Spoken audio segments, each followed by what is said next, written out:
I guess welcome to I dream. నేను మీ Chanakya. RG Kar medical కాలేజ్లో జరిగిన ఇన్సిడెంట్ గురించి మనం ఎన్నో విశ్లేషణలు చాలామంది దగ్గర నుంచి వింటూ ఉన్నాం, చూస్తున్నాం. కానీ ఇంకా ఎన్ని విశ్లేషణలు చూసినా కానీ బోల్డన్ని సందేహాలు వస్తూనే ఉన్నాయి. మరి ఆ సందేహాలని కూడా మరి తీర్చేందుకు ఇక్కడ మనతో పాటు మరి ప్రియా చౌదరి గారు ఉన్నారు. మరి ప్రియా చౌదరి గారిని అడిగి తెలుసుకుందాం. Hi ma'am. ఆర్జేకర్ మెడికల్ కాలేజ్లో జరిగిన ఇన్సిడెంట్లో అయితే ఇప్పటి వరకు బోల్డన్ని విశ్లేషణలు మనం చాలా వరకు చూసాము, విన్నాము, ఇంకా వింటూనే ఉన్నాం. కాకపోతే అక్కడ జరిగిన సీన్ టు సీన్ ఏం జరిగింది, ఎలా మొదలైంది, అక్కడ ఎవరెవరు ఇన్వాల్వ్ అయ్యారని చెప్పేసి మీ విశ్లేషణ ద్వారా మన ప్రేక్షకులు కూడా వినాలనుకుంటున్నారు. మీరేం చెప్తారో చెప్పండి మ్యామ్. నాకు కూడా కొన్ని డౌట్స్ వచ్చినాయి.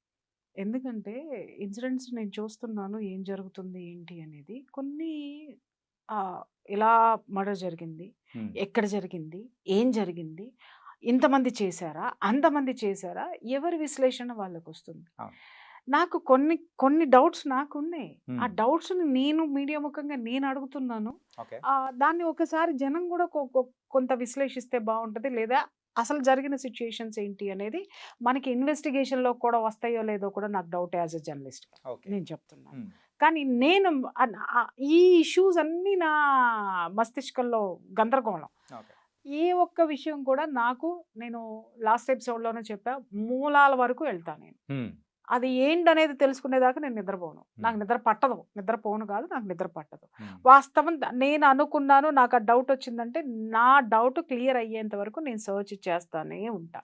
ఓకే. ఆ విధంగా నా మిత్రులు ఎవరైతే ఉన్నారో చెప్పాను కదా, మ్మ్. నాకు యాజ్ ఎ జర్నలిస్ట్గా I have circle. Hmm. So దాన్ని బట్టి నేను అలా అలా అలా అలా నా ఇన్వెస్టిగేషన్లో నాకు తెలిసినటువంటి సమాచారం ఓకే. తీసుకుంటే నాకు వచ్చినటువంటి డౌట్స్ ఏంటంటే, ఆ అమ్మాయిని ఆ హాల్లోకి తీసుకొని వెళ్ళి ఈ విధంగా ఒకరా ఇద్దరా ఎంతమంది సెమినార్ హాల్లో ఆమె ఇలా జరిగింది. Yeah. సెమినార్ హాల్లో జరిగిందంటే సెమినార్ హాల్ ఎక్కడుంది? ఈ అమ్మాయి డ్యూటీ ఉండేటటువంటి పక్కనే ఉంది. మ్మ్. నెంబర్ 1. అవును. తర్వాత ఈ అమ్మాయి అంతసేపు ఎక్కడ టీవీలో ఒలింపిక్ ఇది చూసింది. ఫోన్లో ఒలింపిక్స్ చూసుకుంటూ టీవీలోనో ఫోన్లో ఫోన్లో. చూసుకుంటూ కూర్చొని అప్పుడే లేచి అక్కడికి వెళ్ళింది. అక్కడికి వెళ్ళిన తర్వాత ఇది జరిగిందన్నారు. మ్మ్. పాయింట్ నెంబర్ 1 ఏంటంటే, ఈ అమ్మాయి ఒక్కటే అది చూస్తుందని చెప్పిన వాళ్ళు ఎవరు? అప్పటి వరకు చూసి పడుకోవడానికి వెళ్ళిందని చెప్పిన వాళ్ళు ఎవరు? Point number 1. ఓకే. ఓకే. మ్మ్. ఆ చెప్పిన వాళ్ళు ఆ అమ్మాయి రూమ్లోకి ఒకటే వెళ్ళి పడుకుందా, లేకపోతే సెమినార్ హాల్లోనే రోజు ఆ అమ్మాయి డ్యూటీ అయిపోయిన తర్వాత అక్కడికి వెళ్ళి రెస్ట్ తీసుకుంటుందా? నెంబర్ 2. నెంబర్ 2. ఎందుకంటే సెమినార్ హాల్లో నిద్రపోవడాలు ఇవన్నీ నాకెందుకు ఎక్కడో ఒక చిన్న డౌట్. మ్మ్. ఇంకొక విషయం, అమ్మాయి ఎలా చనిపోయింది? భయంకరమైన శారీరక హింస. Yeah. ఓకే. లైంగిక పరమైనటువంటి హింస, ఇవి రెండు జరిగాయి. జరిగిన తర్వాత ఆ అమ్మాయి ప్రాణాలు కోల్పోవడం అనేది జరిగింది. ఆ అమ్మాయి వీడియో కూడా ఒకటి వైరల్ అవుతుంది. గొంతు కింద భయంకరంగా నలిపారు, ఇక్కడ కొట్టారు, ముక్కులో నుంచి రక్తము, నోట్లో నుంచి రక్తము. ఆ అమ్మాయి వీడియో తీసుకునేటటువంటి వెసులుబాటు, ప్రాణము, చలనము ఆమెలో ఉండగా మ్మ్. ఈ అమ్మాయి అంత దెబ్బలు కొడుతున్నప్పుడు చాలా మంది చెప్తున్నారు గట్టిగా పట్టేసుకొని ఉండుంటారు కాబట్టి వచ్చినాడు కొట్టేశాడు అనేసి. గట్టిగా పట్టుకొని ఉన్నప్పుడు కొట్టేసిన తర్వాత వీడియో ఎలా తీసుకోగలిగింది ఆ అమ్మాయి? నెంబర్ 1. మ్మ్.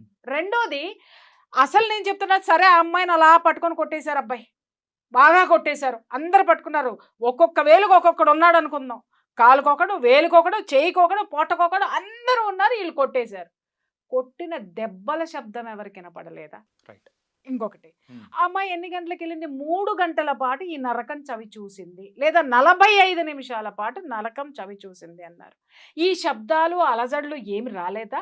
ఆ అమ్మాయి రూమ్లోకి వెళ్ళింది, స్పృహ లేకుండా నిద్రపోతుందనే అనుకుందాం. మ్మ్. నిద్రలో ఎవరైనా ముఖము, కాళ్ళు, చేతులు అన్నీ కట్టేసేసి మీరు అన్నట్టు పట్టుకొని కడితే ఇలాంటివి రావు. ఓకే. అది సింపుల్గా దుప్పటి పెట్టేసి దిండడ్డం పెట్టేసి చంపేస్తాడు. మ్మ్. ఓకే. లేదా నోరు మూసేసి అత్యాచారం చేసేసి గొంతు నులిమేసి వెళ్ళిపోతాడు. ఎప్పుడు బ్లీడింగ్లు వస్తాయి, ఎప్పుడు కొట్టడం జరుగుతుంది? తప్పించుకోవడానికి ప్రయత్నించినప్పుడు మాత్రమే ఇంత భయంకరమైనటువంటి గాయాలు అవుతాయి. అవునా కాదు? అవును. అంటే ఆ అమ్మాయి థ్రెటన్ చేసింది. థ్రెటన్ చేసినప్పుడు ఆ రూమ్లో వస్తువులు ఏమీ కదలలేదా? ఏమీ ఇప్పుడు ఈ రూమ్లో ఉన్నావు, నేను పారిపోవాలి, లేదా నేను నిన్ను కొడుతున్నా, నువ్వు పారిపోవాలి. పారిపోయేటప్పుడు ఇది తగలదా? తగులుతుంది. ఇది కింద పడదా? పడదు. ఇక్కడ దీని మీద ఉన్న వస్తువులు డిస్టర్బ్ అవ్వవా? ఆ కుర్చీ తప్ప యువతల కన్నా లాగవా, కొంచెమన్నా లాగవా? ఆ ప్రతిఘటించేటప్పుడు ఖచ్చితంగా ఏదో ఒకటి ఉంటుంది. ప్రతిఘటించేటప్పుడు ఖచ్చితంగా అక్కడ అలజడి అనేది ఉంటుంది. ఉమ్. ఆ హాల్లో ఖచ్చితంగా ఉంటుంది. అవేమీ లేవా? ఉమ్. ఇంకొక పాయింట్కి వచ్చిన తర్వాత అసలు ఆ అమ్మాయి అరవలేదు అనడానికి ఇక్కడ ఏ విధమైనటువంటి సాక్ష్యాధారాలు లేవు. అది నమ్మదగిందైతే మాత్రం కాదు. ఉమ్. ఎందుకు అనంటే ఆ అమ్మాయి మూతి మీద కొట్టారు, ముక్కు మీద కొట్టారు. మూతి మీద కొట్టారు అనంటే ఎవడన్నా చేయి పెట్టి ఉన్నాడు అరవకుండా అంటే వాడి చేతికి తగులుతుంది, కానీ అమ్మాయి చేతికి అమ్మాయి మూతిలో నుంచి బ్లడ్ రాదు కదా. Yeah. అంటే మూతి మీద నుంచి చేయి తీసేశారు కదా, తీసేసినప్పుడు కొట్టినప్పుడు అమ్మాయి అరవాలి కదా, అరిచినప్పుడు బయట ఎవరికి వినపడలేదా? ఇంకొకటి వినపడలేదు అనుకుంటాను కదా, పగలపూట కాదే రాత్రిపూట పిన్ డ్రాప్ సైలెన్స్గా ఉంటుంది. ఇంకొకటి అది గవర్నమెంట్ హాస్పిటల్, ఉమ్. 24/7 ఏదో ఒక కేసు యాక్సిడెంట్లను ఇంకొకటనో వచ్చి పోతానే ఉంటారు జనం యొక్క అలికిడి ఉంటుంది.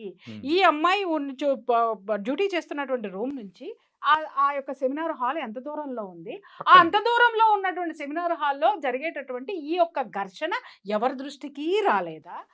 ఎవ్వరూ కూడా సెమినార్ హాల్లోకి ఈ అమ్మాయి వెళ్ళగలిగింది, మిగిలిన డాక్టర్స్కి ఎవరికి అలసట రాలేదా? వాళ్ళు నిద్రపోదామని అనుకోలేదా? ఆ ఏరియాకి ఎవరు రాకుండా కాపలా కాసింది ఎవరు? ఆ ఏరియాలో జరిగి ఉంటే.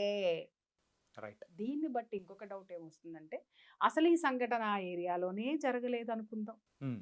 అసలు జరిగింది. నాకున్న ఇన్ఫర్మేషన్ ప్రకారము ఈ అమ్మాయి ఈ హాస్పిటల్లో జరుగుతున్నటువంటి ఆ యొక్క డ్రగ్స్ దందా కానివ్వండి, ఆ యొక్క సెక్స్ స్కాండల్ కానివ్వండి, ఆ యొక్క ఆర్గాన్స్ ట్రాఫికింగ్ కానివ్వండి, మెడికల్ మాఫియా. ప్రతి ఒక్క దాని గురించి కూడా ఈ అమ్మాయి ప్రతిఘటిస్తూ వస్తూ ఉంది.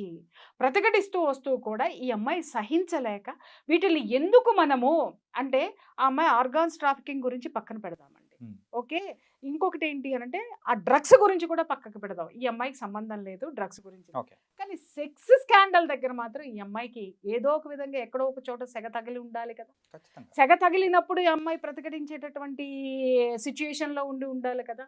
ఆ సిచ్యుయేషన్స్ ఉన్నప్పుడు ఈ అమ్మాయి స్నేహితులతోటి ఎప్పటికప్పుడు డిస్కస్ చేస్తూనే ఉంది.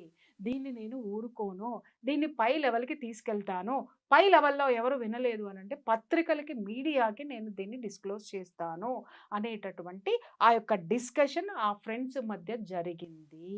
Yes. కొన్నాళ్ళుగా జరుగుతూ ఉన్నప్పుడు ఈ అమ్మాయిని బెదిరించడానికి ఈ సంఘటనకి ముందు కొన్ని ఇన్సిడెంట్స్ జరిగాయి. ఏంటంటే ఆ అమ్మాయి కారు పగలగొట్టడము, అవును. లేకపోతే ఆ అమ్మాయి పోయేటప్పుడు ఇబ్బందులు కలగజేయడము, ఆ అమ్మాయికి డ్యూటీలు వేయడంలో మనం చెప్పాం కదా భయంకరమైనటువంటి సాడిజాన్ని చూపించడం అనేది జరిగింది. అండ్ ఈ అమ్మాయికి డైరీ రాసే అలవాటు ఉంది. ఆ డైరీ కూడా అంటే ఆ పేజెస్ ఏదో చింపారని కూడా ఒక వార్త అనేది కూడా బయట ఇవన్నీ సర్క్యులేట్ వస్తాయి, అవుతూ ఉంది. ఎందుకంటే ఇప్పుడు Hmm. సుప్రీంకోర్టు అన్ని సుమోటోగా కేసు తీసుకుంది కాబట్టి ఎంక్వైరీలో డెఫినెట్గా ఇవన్నీ కనుకుంటావు. ఇక్కడ Hmm. కీలకమైనటువంటి అంశం ఇది చూడండి. ఆ రోజు రాత్రి కూడా సెమినార్ హాల్లో ఏం జరిగింది, Yeah. ఇక్కడ నాకు అందిన సమాచారం ఏంటంటే ఆ రోజు నైటు ఇదే ఫ్రెండ్స్ తోటి కూర్చొని ఫ్రెండ్స్ ఆ అమ్మాయికి అమ్మాయి ఇంకా సహించేటటువంటి సిచ్యుయేషన్లో లేదు, బరస్ట్ అయ్యేటటువంటి సిచ్యుయేషన్లో ఉంది, ఓపెన్ చేయడానికి సిద్ధపడిపోయింది. ఎందుకంటే ఆ అమ్మాయిని ఈ విధంగా కూడా మానసికంగా కూడా హింసించేస్తున్నారు. ఆ అమ్మాయి కారు అద్దాలు పగలగొట్టడం కానివ్వండి, ఆ అమ్మాయిని డ్యూటీ చేయడం కానివ్వండి, ఇంకొక విధంగా పరోక్షంగా చాలా చేయొచ్చండి.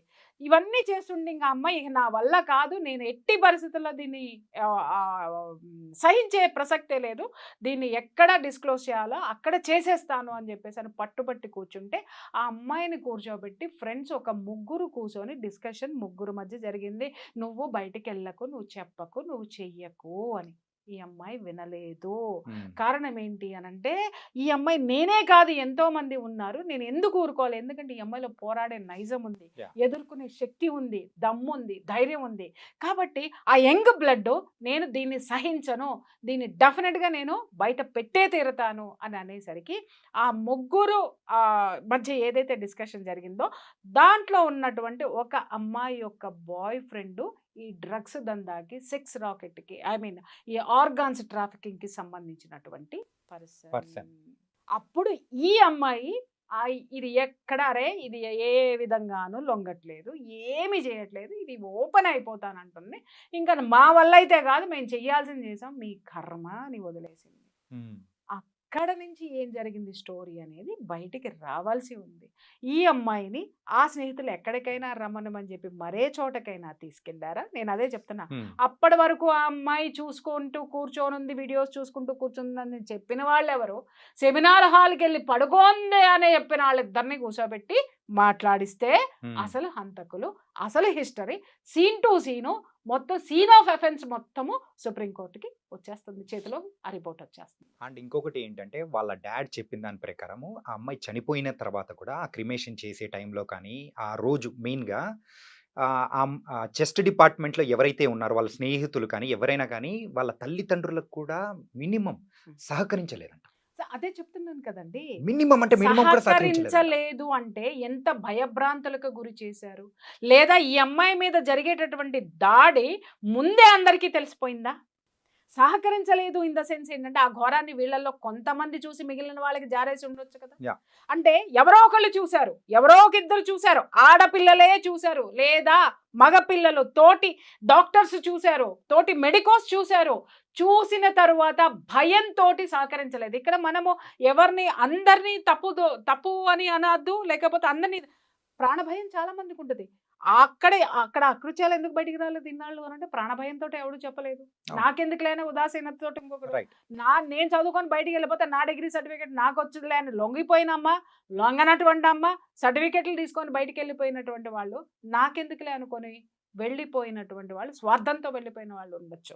స్వార్థపరులు ఉన్నారు, ఉదాసీనులు ఉన్నారు, భయంతో ఉన్నటువంటి పిరికి వాళ్ళు ఉన్నారు. వీళ్ళందరి మధ్య ఆ కాలేజీ సక్సెస్ఫుల్గా 23 సంవత్సరాల నుంచి ఇదే దందాలు నడుస్తుంటే చివరికి ఈ అమ్మాయి నోరు విప్పి ధైర్యంగా ముందుకొచ్చి ఎన్నాళ్ళు భరిస్తాం మనం, సిగ్గులేదా అని చెప్పేసి అని అడిగినందుకు పగడ్బందీగా పక్కా స్కెచ్ తోటి పక్కన ఉన్న ఫ్రెండ్స్ యొక్క సహకారంతోటే ఇది జరిగింది. వాళ్ళని వదిలేసి ఎవడో దారిన పోయేవాడు బ్లూటూత్ పెట్టుకుని లోపలికి వెళ్ళాడు, బ్లూటూత్ జారిపడిందని వాడు రాయల్గా వచ్చే నన్ను చంపుతారా చంపుకోండి, అంత దౌర్జన్యం చేసిన వాడు అలా మాట్లాడ్డాడు. వాడికి ఏంటి అనంటే వీళ్ళందరితోటి వాడికి సంబంధాలు ఉన్నాయి. ఇది ముందే ప్లాన్ ప్రకారం జరిగింది. వాడిని అరే నువ్వు పోరా, ముందు నువ్వు లోపలికి పోరా, తర్వాత మేము బయటికి తీసుకొస్తామన్నారు. ఎందుకంటే వాడికి కూడా ఆ జీవన పోరాటం అంతా కూడా ఏంటంటే లాటరీ అన్నమాట. వాడికి 4 భార్యలు వాడిని వదిలేసిపోయారు, ఒక ఆవిడ చచ్చిపోయింది, 3 పారిపోయారు. వాడు ఎక్కడో చోట ఏదో ఒక నీడన వాడు బ్రతకాలి, వాడికి ఒక ఇది కావాలి. కాబట్టి ఇలాంటి ఇంత నేర చరిత్ర ఉన్నవాడు కూడా పోలీసింగ్లో ఉన్నాడు అని అంటే ఇలాంటి వాటికి పనికొచ్చేటటువంటి వాళ్ళు ఉన్నారా? ఇంకా ఇక్కడ ఒక కీలకమైనటువంటి విషయం నేను ప్రస్తావించాను. ఇలాంటి ఇష్యూస్ జరిగినప్పుడు ఆడపిల్లలు పేరెంట్స్కి చెప్పరా? అమ్మాయి అంతకు ముందే ఒత్తిళ్లను ఎదుర్కొంది, మానసికంగా ఒత్తిళ్లను ఎదుర్కొంది, పేరెంట్స్కి చెప్పలేదా అనే క్వశ్చన్ చాలా మందికి రావచ్చు. అలాగే మెడికోస్ కూడా పడుతున్నటువంటి మానసిక క్షోభ పేరెంట్స్కి చెప్పట్లేదా అంటే చాలా మంది చెప్తారు. కానీ పేరెంట్స్కి కనిపించేది ఏంటి? 2. ఒకటి అమ్మాయి తెచ్చుకునే సర్టిఫికెట్, రెండోది వీళ్ళు కట్టినటువంటి డబ్బు, ఖర్చు పెడుతున్నటువంటి డబ్బు. అమ్మ కొంచెం నీకెందుకు, కళ్ళు మూసుకో, ఇంకొక సంవత్సరం అయితే అయిపోతుంది, ఇంకా 2 సంవత్సరాలు అయిపోతుంది, ఇంకొక వీళ్ళు అనుకుంటున్నారు సంవత్సరానికి ఎన్ని వారాలు ఉన్నాయి? 52 వారాలు. ఓకే, సంవత్సరం ఒకటే కానీ దాంట్లో 52 వారాలు ఉన్నాయి. ఎన్ని రోజులు ఉన్నాయి?